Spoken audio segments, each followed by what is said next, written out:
Oh, I gotta update one of the links on this asset. I just noticed. Oops.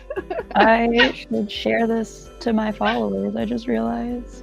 Hello, everyone. Thank you for joining the stream. I think we see one watcher so far, but I know that it comes in faster as we go. I am Thermo, and this is Hope, and we are craft crunching. Hopeless Night is craft crunching for AX for next week. My craft crunch is still a month. I have a month, and Hopeless has 5 days. So I think that's more of the crunch on your side than on mine, but I believe you can do it. I believe in you.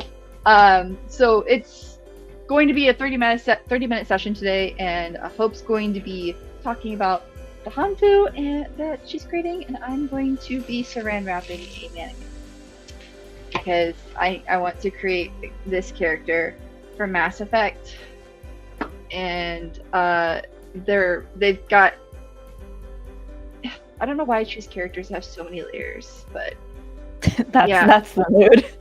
Yeah, like what? I mean, let's see here. 1, 2, 3, 4, 5 layers. Clothing. Anyways. Okay. All right.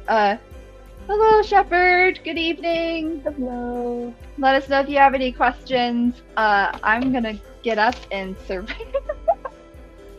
Because I can't draw the pattern unless my man. Oh wait! First of all, though, the arms have to come off. Oh, she's missing an arm now, and now she's missing another arm. It's easier to wrap if there's no arms.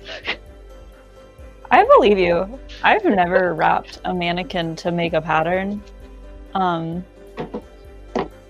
It's not the standard. I would think most people wrap themselves, but this mannequin is so close to my size that I'm like, why am I gonna bother with wrapping myself when I could just wrap her? And I'm wearing stretch material anyways, so if it's even just a little bit off, it's stretchy, so it's gonna be okay. It's gonna be okay. Yeah, and then I am ironing all of my pieces before I sew. Also because I didn't realize I didn't have enough pink thread for my serger, so I'm also waiting for that to show up. It should show up before 10 p.m., but I'm kind of in limbo because I can't finish either of the pieces I need to make without serging to move on to the next scene. So yeah, that is the one thing about sewing where you're like, man, like this is. I could like close the seam differently with my regular sewing machines. Like, you don't have to buy a serger. However, I already bought one, so you're gonna use it. I'm going to use it, and I do like using it. Like, it does make everything so much easier to use, unless you mess up and accidentally cut a hole into your fabric. Then that doesn't help with anything, though. I think in general, whenever However, I've done that before. It does help make your seams look slightly nicer if it's like, oh, this is supposed to be, like the material like wasn't lining up perfectly, so one's slightly longer than the other side. It'll just make that look a lot nicer and then seal it all up. Because I mostly work with satins, it's very important that I seal my seams because the fabric will just continue to fray without it. So it also helps make sure that the satin doesn't continue to fray. Yeah, I would not advise doing anything other than that because it's satin. Having only used it once, I don't ever want to use it again. I don't want to use it again. I'm good. Also, just to let anybody know who's looking at me wrapping my mannequin going, you didn't wrap the other leg. I only need to wrap one leg. Yeah. And I just need one half. This is a part of hanfu. This is like actually the back seam right here. So this is one of the seams I have to do. And so yeah, so this is like the back part, and this is to like cross over to the front. And this is just one half of it. The other half has already been ironed. And then the sleeves attach right here. And so yeah, like hanfu isn't really that many seams, which is nice. Like it's not like making a formal jacket. No, but it's just But very detailed. they are very detailed. There's a lot of history on why the seams go the way they do, which is very interesting. And so, yeah, also like very important. Hope, I just used all of my saran wrap. You barely got started. Well, no, I have cling wrap now, since that's what I'm actually going to draw on. So, Okay. but yeah, yeah, that's sad. That just makes me sad. That makes me so sad. So Shepard's asked, do you prefer zippers or a fastener or something else with your cosplays, or does it depend on the type of cosplay? So I hate zippers. They scare me, honestly. I've had to put one in and it did not go well. If I have to make a fastener, I will usually use buttons. However, with Hanfu, when they are traditionally made, and even some modern ones, it's all done with ties. So I just put ties in and make so that it can all tie close, and it makes it a lot easier. For me, I have put snaps into some things, but that's just hand sewing them in. Usually I like to call them safety snaps, because I usually need to put them to make sure that it doesn't, the shirt or whatever I'm wearing doesn't pop open. Mm-hmm. And then I'll also put hook and eyes where I need to.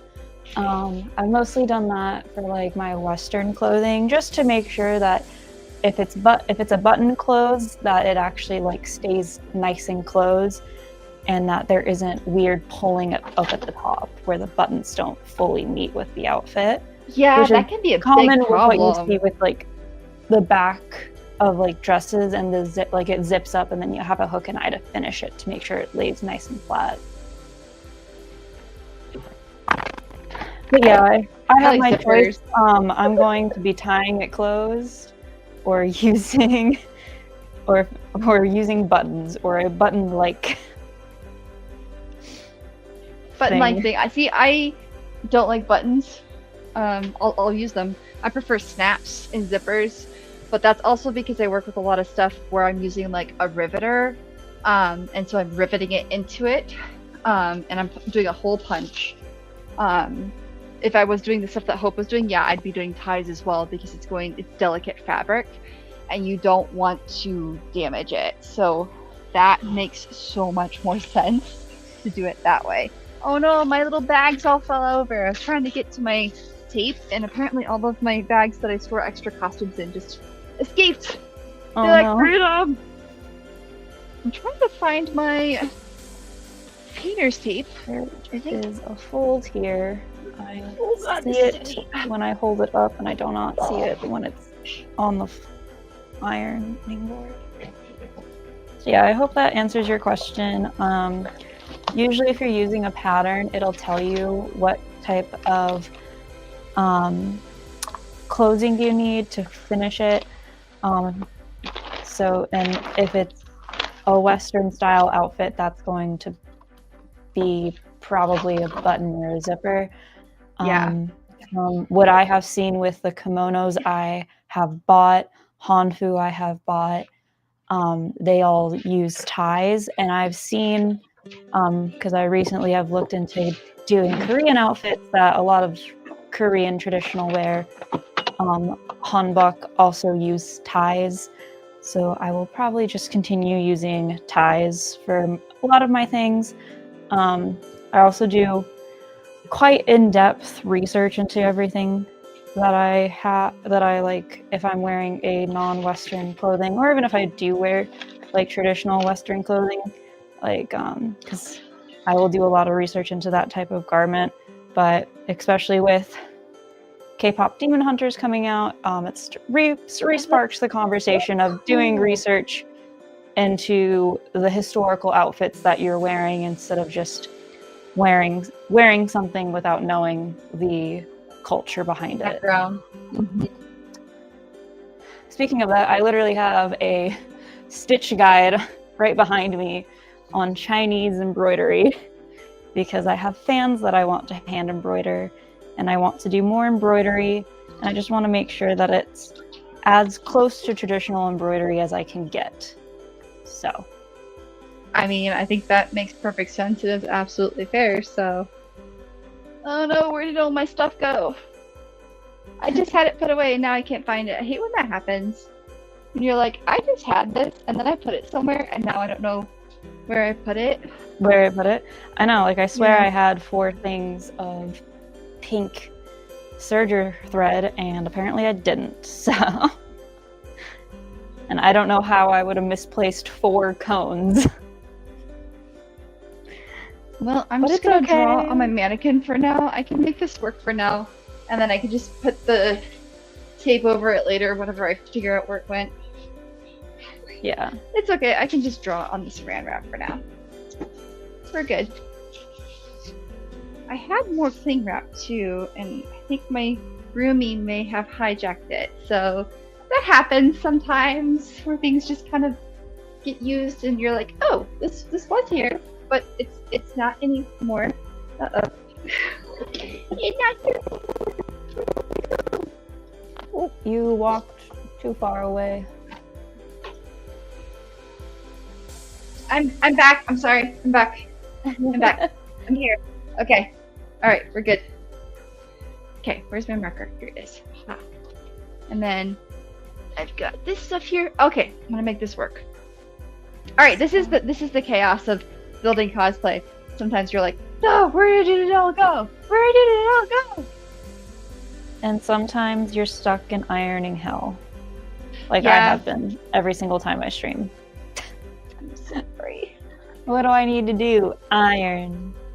Iron everything. Iron. I actually should have ironed all of this fabric before I cut it, but sometimes I'm just way too lazy to iron 5 yards of fabric. I'm like, I'll get to it when I cut it all out.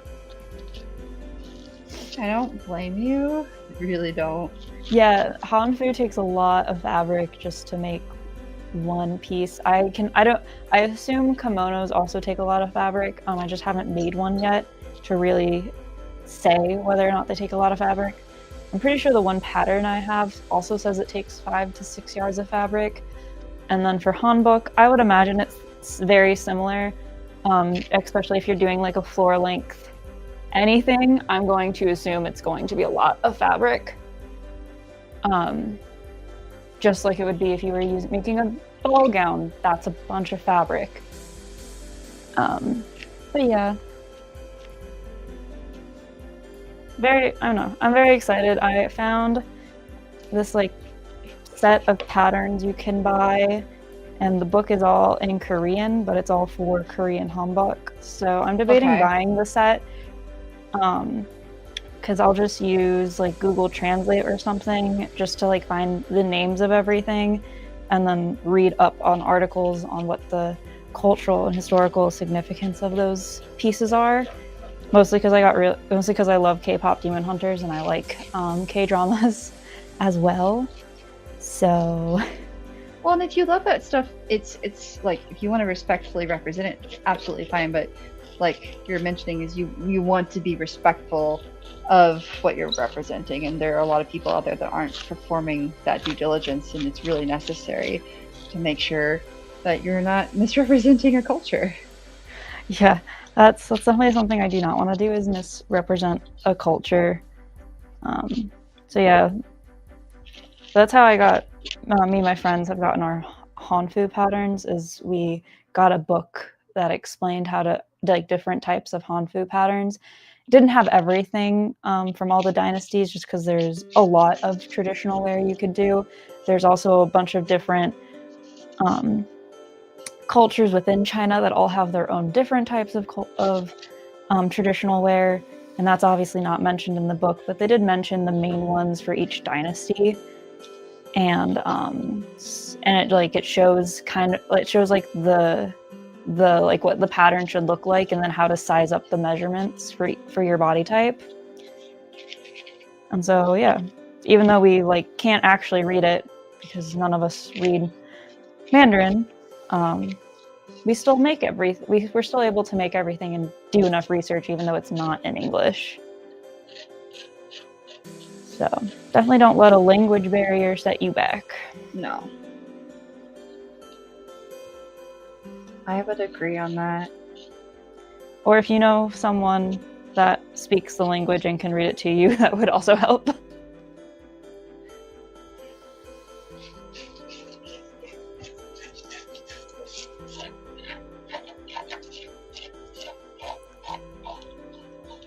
Okay. Oh, this is so weird. Why is your thing so weird, Kasumi?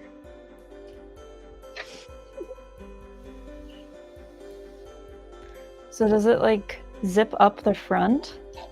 So it's just this piece that connects to the back piece, and then there's like little pieces of elastic along the sides to keep it from sliding back and forth.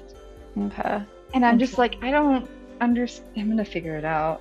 That's why I've been looking at it for months before I started considering a pattern, because I was like, what the actual F is this? Well, and I have to think about my own body shape too. Yeah, that's fair. Okay, Shepard says, I tend to cosplay heroes and villains. I've cosplayed 3 different Joker variants, and I have a lot of cosplays planned for Dragon Con. Nermo, you're also going to Dragon Con. That's fun. Yeah, no, good for you. I recently got back into cosplaying heroes and villains, mostly anti-heroes, because I cosplay X-23 or morally gray heroes. On that, she was my first bodysuit, and yeah, people that wear bodysuits, like, more power to them. That was an interesting experience. But yeah, no, that's cool. For superheroes or / villains, I would probably say that most of your stuff is probably gonna lean closer to more zippers than buttons. Mm-hmm. Obviously, if it's a more like, if you're making like a suit or something that the villain wears, I would say that there's going to be a buttons on that. All right, one part of the outfit done. Time for this one. How does this go again? This is asleep. Okay. It's the life of cosplay. How does this go again? How do I do this?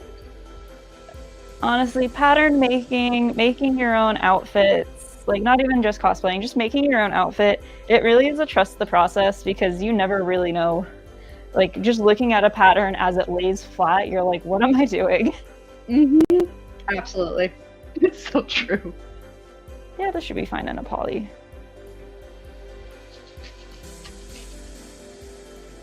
So that's cool that you're going to Dragon Con, since Thermo is going to Dragon Con.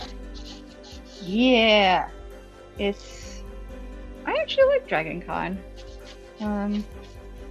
It is intense. It's a lot. It is one of those events where you're just like, oof. This is people really go full all out for this. Like, geez.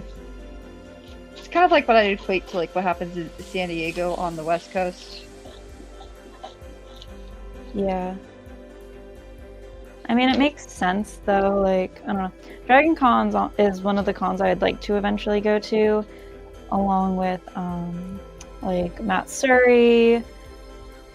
Even though I know there's a lot of issues with Matsuri right now. Yeah, Matsuri's having a bit of a rough time, isn't it? Yeah, but like struggling. Hallmat, I'd like to like. There's just a bunch of different. I guess Hallmat and Matsuri are the same con. JK. There's just a bunch. There's like one. Ooh, what's the one that just happened in Germany? Gamescom? No, it wasn't Gamescom. It was. It happens the same weekend as Phoenix. I don't know. I'll have to look that up because I'm not sure.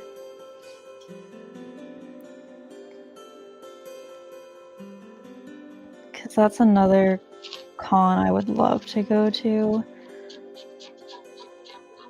A couple artists I follow went to it. I'm trying to remember. their names. See if they have it up.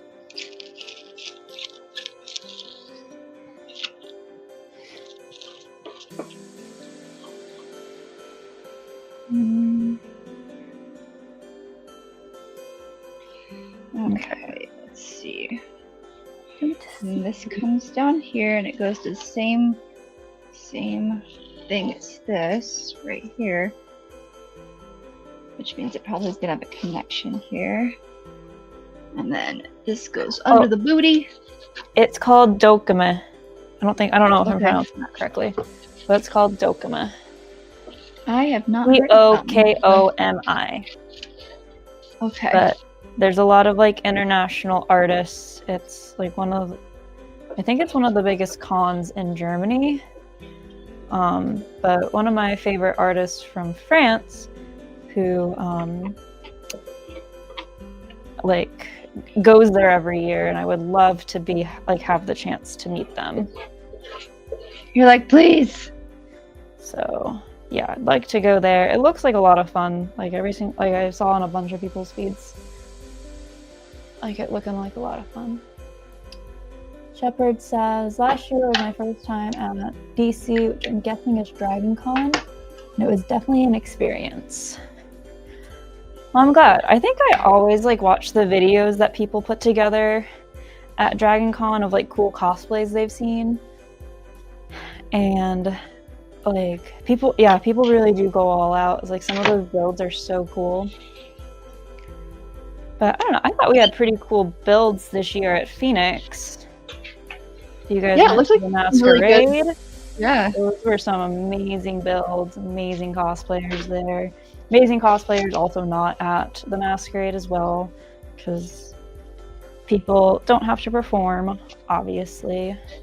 So I got it patterned. It's like a little like strip onto the boob, and then it comes down into the leg, and then it rotates over with like strips on the side, and then there's a whole back piece that goes down. So I'll have to cut this all out, but I need to cut it out once I get a little bit more cling wrap on, because the cling wrap stabilizes it. So I can do that when it's stabilized, but I do have it patterned, and there's going to be like, you know that wide band elastic for waistbands? I have to put that here to hold it together, and then there's a back part right here where there's one wide band to either side. So that's like a very interesting outfit. Yeah, well, and this is just the like there's a shirt and pants underneath, and then this goes over that, and then it tucks into leg armor, and it tucks into a hood. And so that's why figuring this out has been so bizarre, because I'm like, how do I do that? And I mean, I'm going to have to do bands on the inside too, because otherwise this leg is just going to flop around everywhere. So I'll have to do at least 2 pieces of elastic on the inside of the leg. Yeah, this is interesting. Like, okay, yay. And like when I'm not wearing loose clothing, she and I are very close in size, and so I'm hoping this all works out. I'll get a picture for people online who are like, what the heck is she talking about, and what is this weird pattern thing she just drew in 20 minutes? The fact that you just drew that in 20 minutes is crazy to me. I can barely cut out fabric in 20 minutes. I don't know. I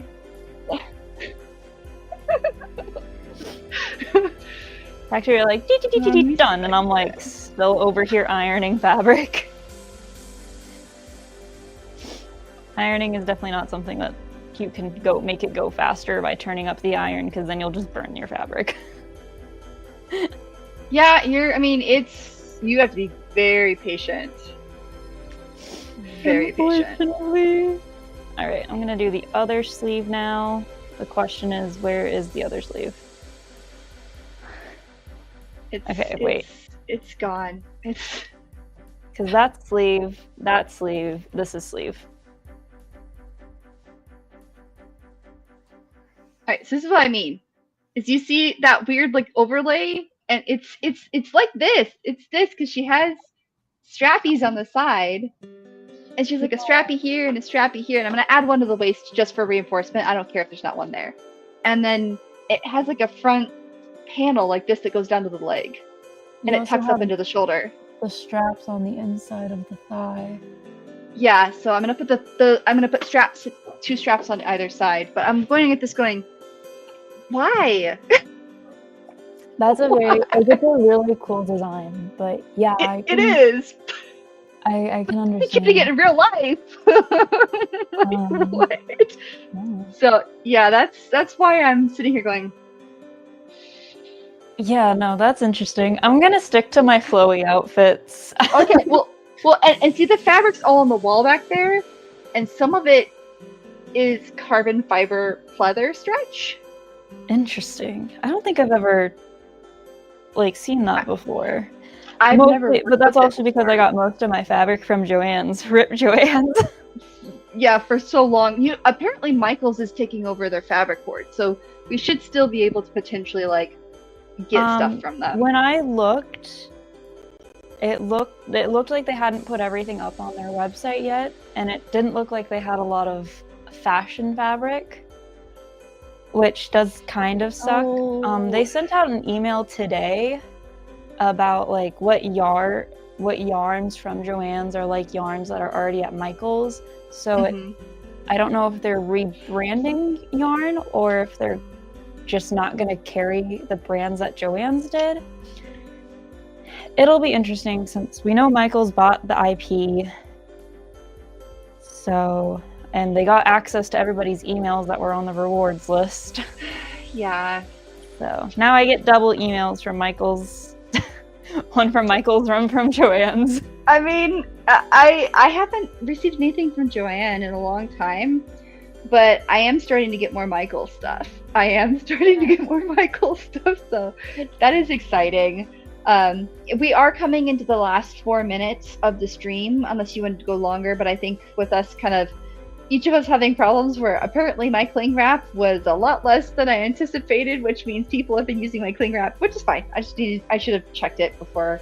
And then your thread being evil and not present, we will probably cut it short a little bit this month. Do you know when you want to do an episode next month? Are you thinking the end of July? I don't know what I'm gonna have for July. Probably just because I'll probably be making something at least, even if it's just working on embroidery. I have patterns I need to cut out because I need to look at how it lays when it's not blocked together for me to understand how I need to edit it to make it how I want. I have to make pants out of old jeans. So, and this is how I make my patterns. I steal old things that I know fit me comfortably, and then I just make them and stuff them in a little thing, and I'm like, this is my pattern now. Yeah, I mean, we can stay on until I finish this sleeve, because this is a slightly different pattern to the other Hanfu, because this doesn't have a back seam and the sleeves are already attached to it, and this requires the same amount of it requires more fabric to actually cut it out, just because of you need something with a lot of width and not just length to it, because it's one massive piece. That's a good thing to mention. If you're looking for fabric, check its width. A lot of fabric is only 54 inches now, right? Something like that. Or in the 40s. Yeah, so it's 54, 55. That was what was common on the bolts at Joann's. Yeah, you want 60 or more. That's one reason why I like to go to SAS, which is a fabric warehouse in Arizona. They've got 3 different locations, and they take the leftovers from the leftover fashion fabric or muslin or other fabrics from retailers, and they resell it usually by pound, or it's so dirt cheap you're like, how are you surviving? It's amazing.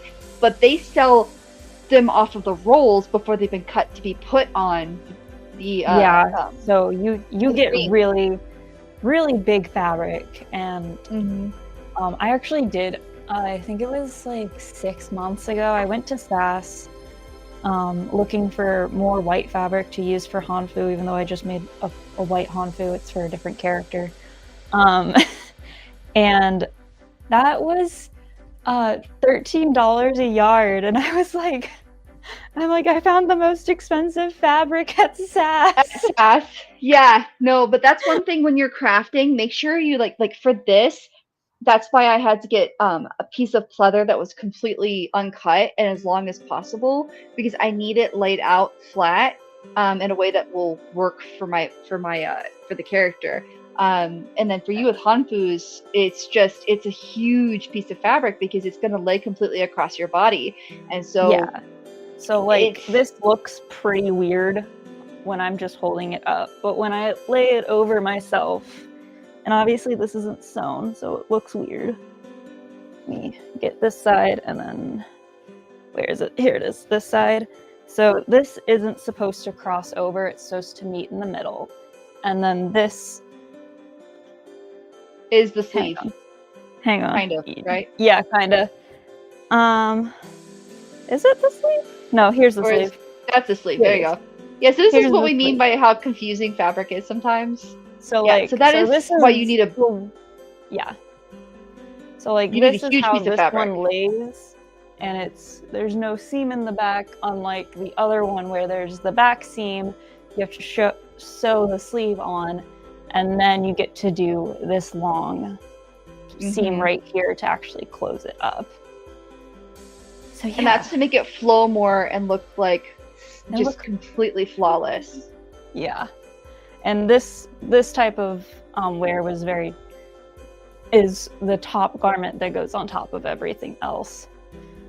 So thank you, Shepherd. Yeah, I need to finish ironing this piece, and then there's a bunch of pieces that I need to add interfacing to, because obviously Hanfu doesn't just have a straight edge. So like this long collar. So this is like literally the size of me, and but it has to go around my neck, so it has to be twice the size of me. Yep. And I have to interface all of this and then fold it multiple times to make it work for the placket, which is, I'm so sorry, I just touched my mic, for the placket, so that when I can sew it onto that and have that nice thick border that most people see and recognize. And that's a lot of sewing for cosplay is a lot of tricks to the eye.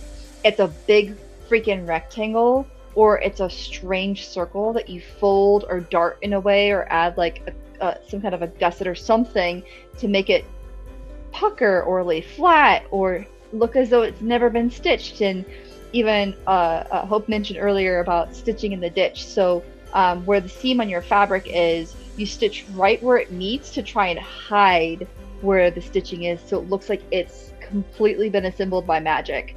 And that's with pleather and spandex. A lot of the times too, you don't hem. You do not hem. You do not do anything, because it actually causes puckering.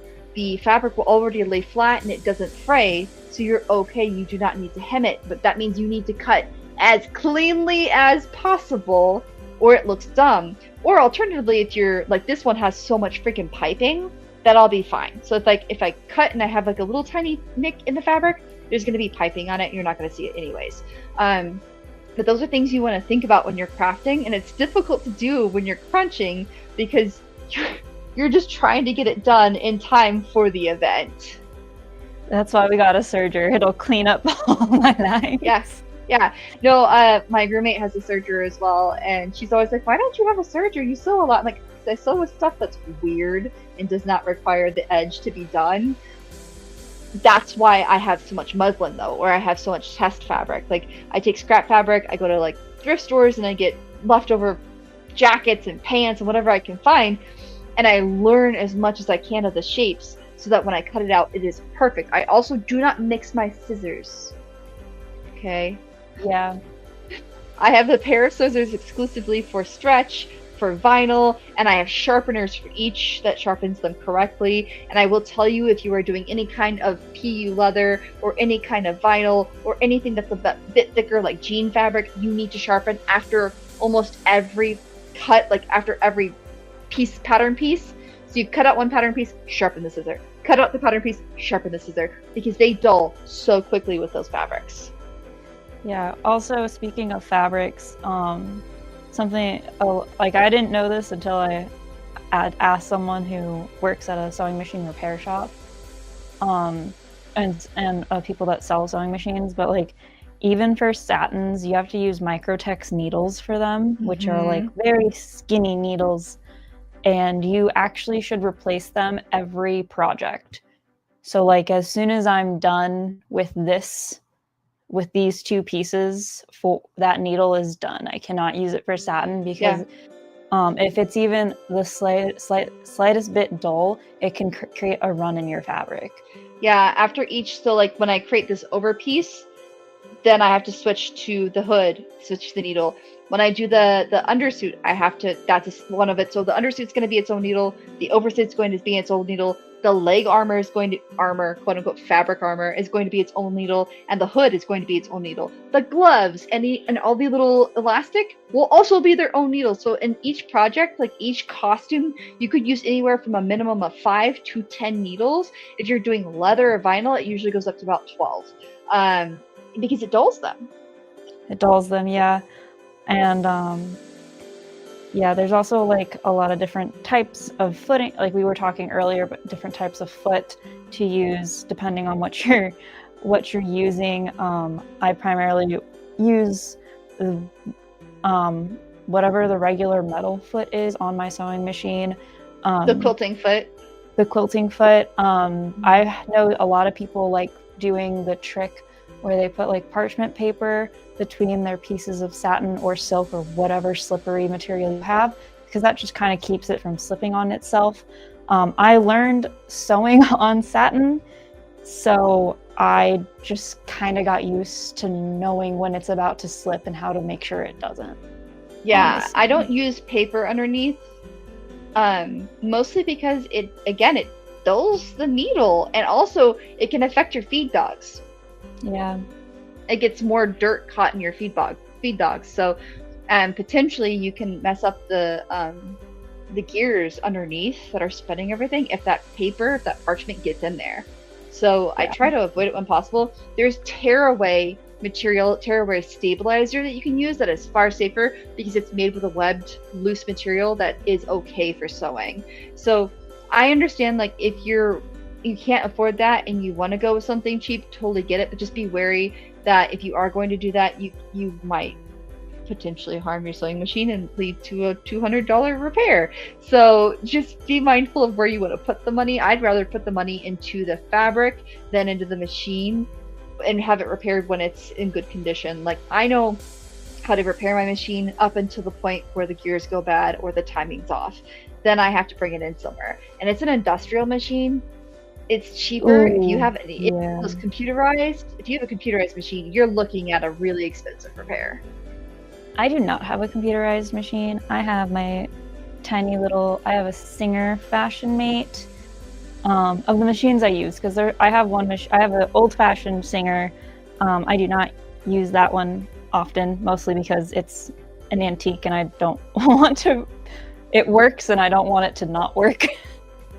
So I have a Fashion Mate, I have a heavy duty, and then my serger is also a heavy duty. And my heavy duty is used for whatever is not satin or cotton. It goes on the heavy duty. I only have a Singer heavy duty because everything I do is heavy duty.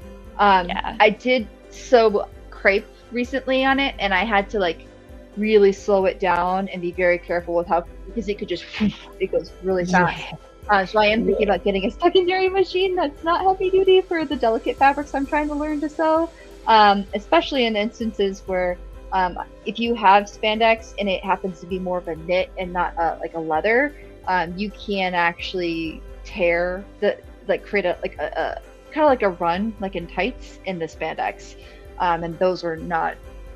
You can't fix that. Yeah, I actually once it's there, it's gone.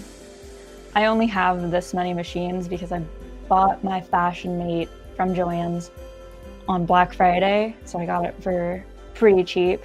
And then when I went there, because I was looking at getting a serger because my friend had one and I really liked using hers, and I was like, well, I probably should just buy one so that I stop coming over to your house. And when I was buying my serger, someone had dropped off the heavy duty because it wasn't working. And they didn't know why, and they didn't want to put the money into it. And so the lady was like, if you want to take it for free, take it. Like, here's this repair shop. I paid $75 for someone to clean it, and then when he was cleaning it, he saw that there was a screw loose, and he just tightened it, and that's what the entire repair needed to be. Yeah. No, so. And like mine, I was given my first Brother machine because it wasn't working. All it needed was grease. It just needed grease because the gears were grinding. It just needed grease.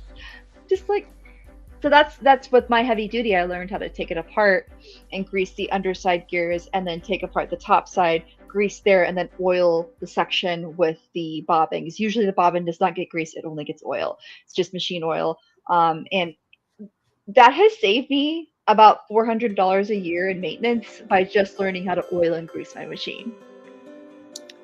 Yeah, I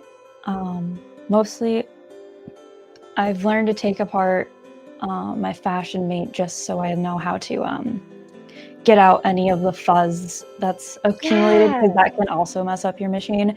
Is if there's a lot of fuzz in your machine, you just gotta do like yearly cleanings.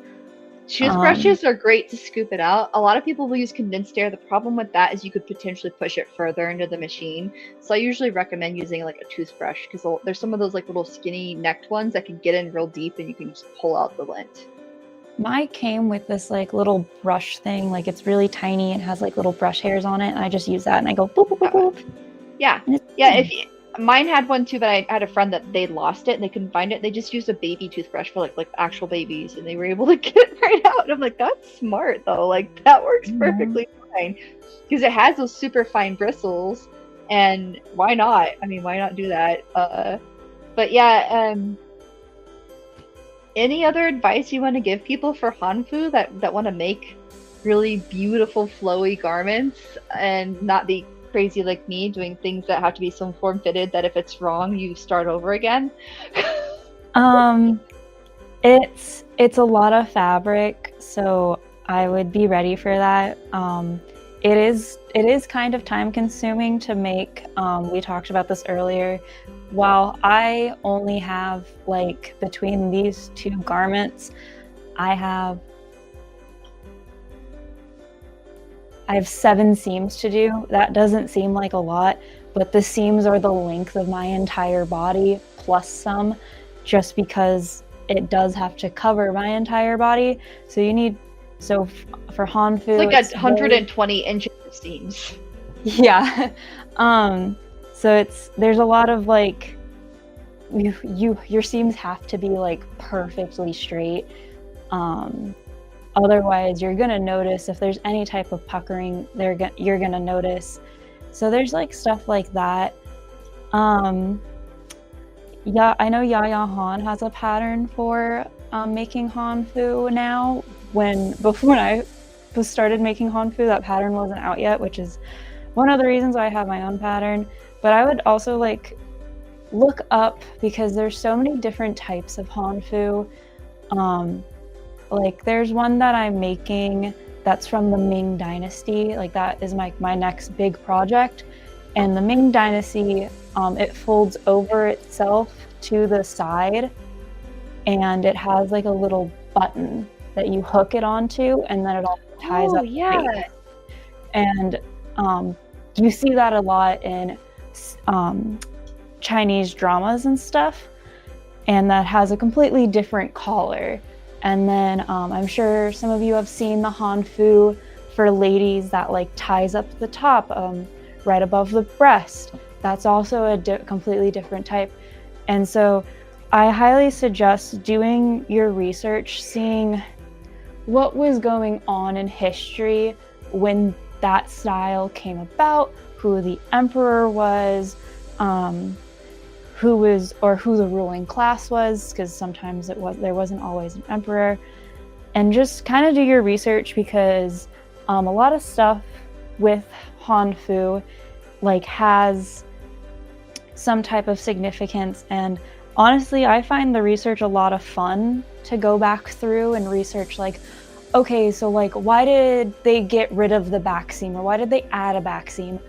Or sometimes especially when you're looking at Chinese dramas, you'll look at it and you'll be like, huh, that looks like traditional clothing, but actually they changed this, and this.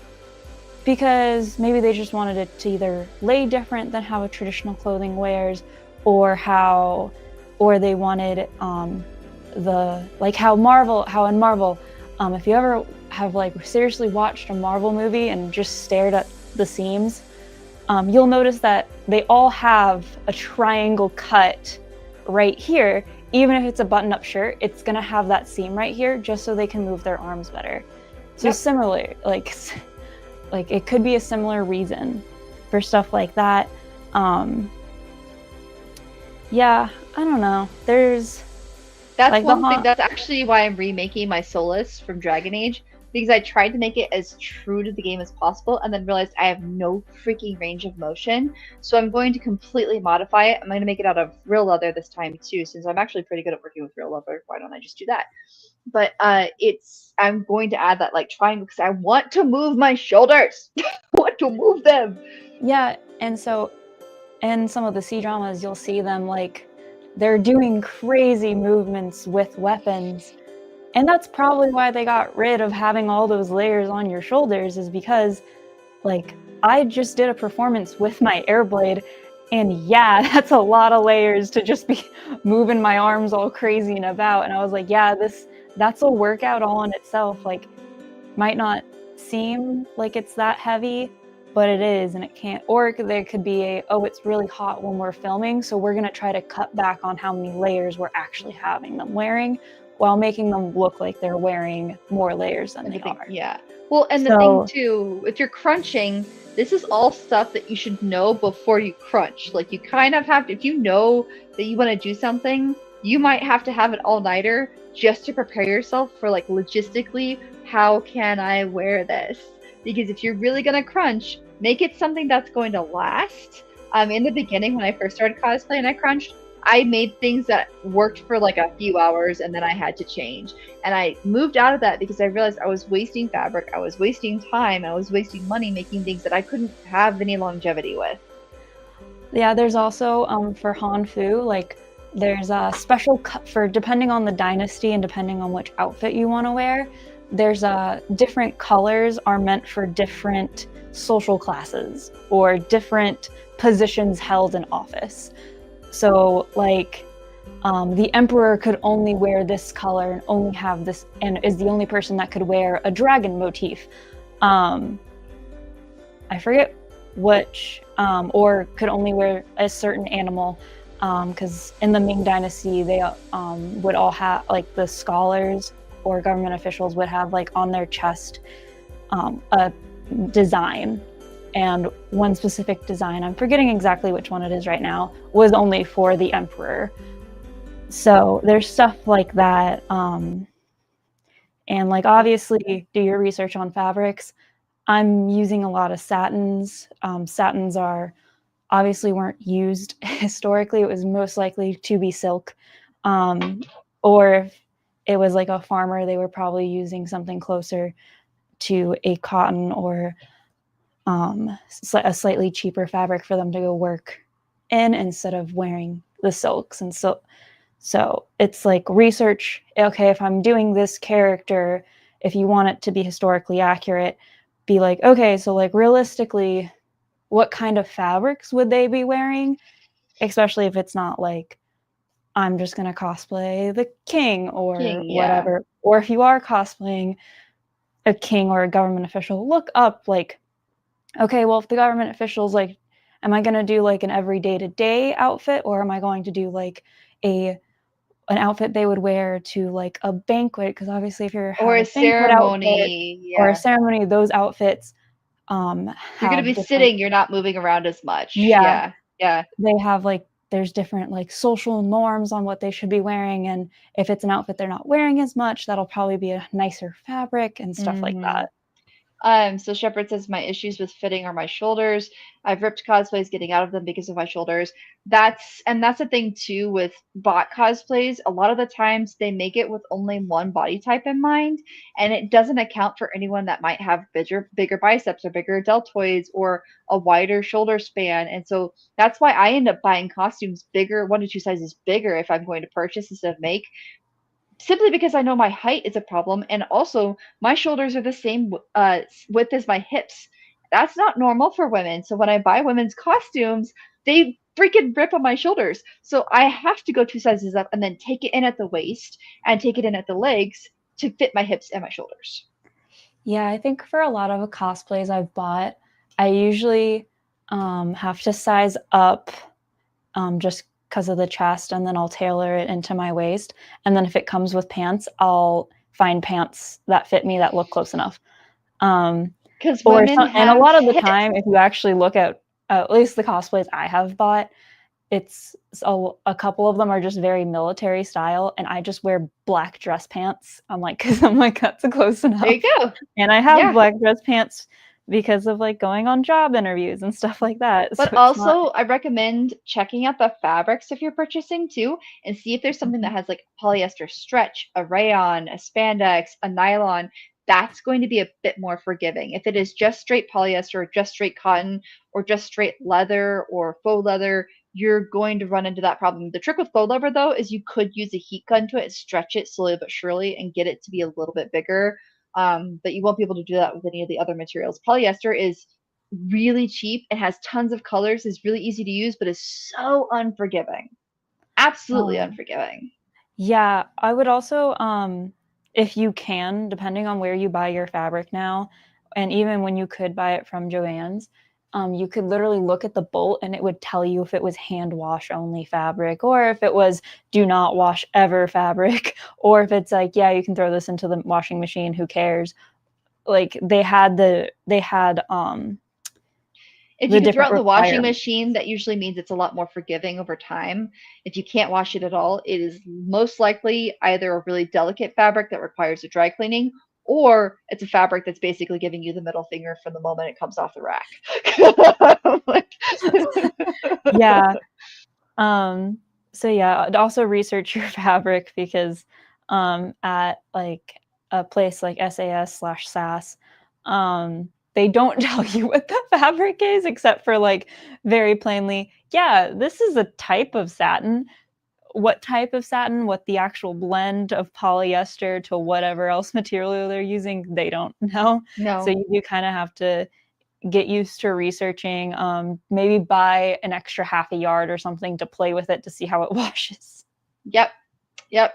That is a very good idea. Just like I have a bunch of spare spandex, so this faux leather that I'm going to be making the oversuit out of, I'm going to use that first just to make sure that that bodysuit lines up with my own body, and then make any adjustments as needed. And then I have to cut it into layers because it has a quote unquote quilted effect.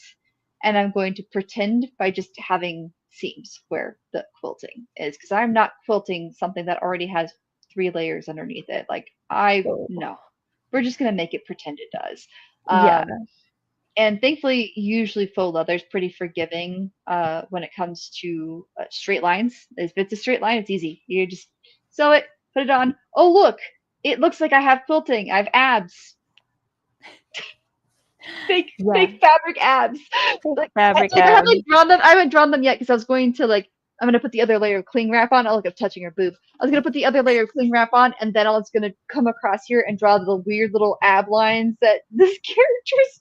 I was just like, why would you do this? But because it's games and they think it's cool. So yeah, we're getting into the last it's 5:53. I cannot believe it's almost been an hour. Do you guys have any questions? Please let us know Any now. last minute questions? Oh, this is my fabric for my belt. Even though that this is not what the doll looks like, I decided that I really liked this fabric instead. Oh, that's cool. Here, let me put it make it you. Oh, wait, no. Go to there. Okay. So this is for the belt. And so, yeah. It's much more pink than the doll is. But yeah, I like it. This one I probably needed to have it set at nylon and let that cool off. Also, double check what your iron is set at for each material so that you don't mess up your material. Yep, absolutely. I agree. But where can people find you? So you so can that people find know me. they can follow your sewing escapades. It'll just be, if I don't get it done by Sunday night, I'm gonna give up and call it. My philosophy with Con Crunch is like always set a time limit for yourself, because I've done it where I've sewn in a hotel room a state away and it sucks, and it's a lot more worry than it's worth when I have easily 10 other outfits I can wear. Like, I don't have to get this done. I just want to. That's okay. That is a con crunch lesson right there. If you want to do it, it's not necessary. Don't literally do not be sewing until the night before where you're not getting sleep. Get rest and be relaxed. Conventions are already a lot of work. Wear something you already have. Or if you don't have anything, go to a thrift store and just throw something together that's close enough and people will know who you are. If you have wig or makeup that looks just like the character, they're going to figure it out. Yeah, so like this is also this is not a competition piece. If you're entering a masquerade or doing any competition, I completely understand bringing it into the night before and not sleeping at all. But yeah, so you can find me hopeless.night on Instagram and TikTok, hopeless _ night on Twitter and YouTube, and then I think it's hopeless _ night on Twitch, but it's missing one of the S's. It's Hopeles. It's Hopeles. And I like that. And yeah, so like if I get it done, I get it done. I really hope to get it done just because this is the doll that I'm basing it off of. I realized I didn't show. Wait, hey, I can zoom in. Okay, there you go. Yeah, this is what he looks so like. Cute. He's so cute. He has a little bouquet that he holds. So that's what I'm trying to get done. And I like, honestly, I feel like, and yeah, so like, hopefully I get it done. Gonna be heading over to my friends tomorrow and just con crunching with them to get, because I work better when I'm not alone. Con crunching. Yeah, that's another thing. Figure out your con crunch style. I try to crunch with people. I lose my mind because they distract me. All I need is some music and low lighting, just some nice, quiet, calm lighting, and then all of a sudden, 7 hours later, I have like half my costume, and I go, "What the? What? This is all it took? This the whole time? I just needed to be alone." But a lot of people do better in groups because then you can help one another out. And if you get stuck, you've got that person going, "Oh no, just do this instead." Oh, thank you. I couldn't figure that out. So just figure out. If something goes horribly wrong, I've seen this many hands to help you. You have many hands to help you. You have other brains there to help figure out a solution, and you're not just like panicking by yourself because it's 2 a.m. and you have no idea what's going on anymore. Yeah, I actually, your friends will look at you and be like, "Go to bed. Try it again in the morning." Yeah, and that is honestly some of the best advice you can give someone that's crunching hard. I waved a flag and I was like, "Someone help me! I need help!" And that's I mean I've there have been a few times where I've waved a flag and then someone's come over and be like, "Oh, it's just this," and then you're like, "That's all it is." Like, crunch will break your brain. It will. Yeah, it will. Yeah. So we are pretty much a minute away. Thank you for joining us again. This is Hopeless Night, and I am Thermo. We do a monthly craft crunch stream. This month it is Anime Expo. I'm not going to AX, but Hopeless Night is, and hopefully that works. Next month it's probably going to be going, I want to compete in this costume, and I have to have it done by the end of July so I can send the worksheet by the first week of August. So that might be me. I know, and I'll just be sitting on the floor being like, "Look at me cut out my pattern." Yeah, that's usually what ends up happening is one person's always like, and the other person's like, yeah. So, I mean, I don't know. I feel like once I get everything ironed, which is probably going to take me like another hour or so, or maybe more, that honestly just puts me in a better headspace because I do feel like half of the time I am just ironing. Oh, excuse me. No, I mean, it is a lot of ironing. In my case, it's a lot of drawing and redrawing and drawing and then doing muslin and then hoping that when I cut, because this is the only cut I get, that it works. But yes, thank you everyone for joining us. We will be back in July. We'll make sure we post a date. But it's going to be once a month craft crunch, and then more might come in the future. We don't know. We're going to see what happens. But we appreciate you, And have a wonderful Saturday evening, everyone, or night, depending on where you are, or morning if you're really far away. Yeah, it's 6 p.m. here. Yeah, it's only 6 here. Yeah. Yeah. All right, Early bye evening. everybody. Yeah, and pretty early evening. All right, bye everyone. Bye.